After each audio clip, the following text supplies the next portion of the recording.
আপনাদের মুখ থেকে উচ্চারিত করতে চাই, মেরা বুথ, মেরা বুথ, মেরা বুথ, মেরা বুথ, মেরা বুথ। বুথ জিতাতে হবে। আমি যে বিরোধী দলের নেতা, আমি আপনাদের সামনে দাঁড়িয়ে বলছি কেন, আমি যে বুথের ভোটার নন্দীগ্রামের নন্দনায়ক ওয়ার্ড, 2021 সালে ওই বুথে 200-র কাছাকাছি ভোটে আমি মমতা ব্যানার্জিকে হারিয়েছি।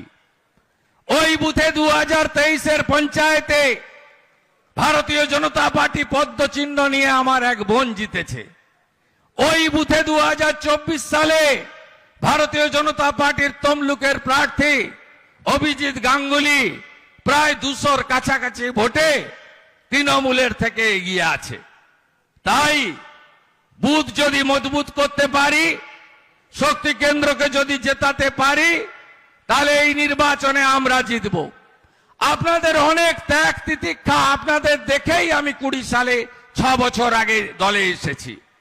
19-এর নির্বাচন, 21-এর নির্বাচন, 24-এর নির্বাচন, এই ভারতীয় জনতা পার্টির দেবতুল্য কার্যকর্তা আর বাংলার যে জনগণ যারা কংগ্রেসকে দেখেছে, কংগ্রেস টেস্টেড এবং রিজেক্টেড, সিপিএম কে দেখেছে টেস্টেড এবং রিজেক্টেড, তৃণমূল টেস্টেড এবং উড বি রিজেক্টেড, কয়েকদিন পরে রিজেক্ট হয়ে যাবে।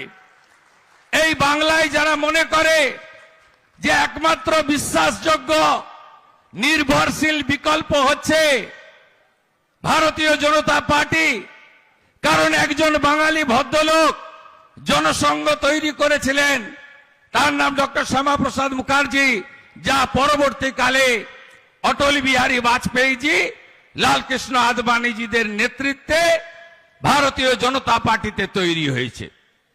তাই আজকে যদি 19, 21 এবং 24 দেখেন, 38 থেকে 40% ভোট বিজেপির দাঁড়িয়ে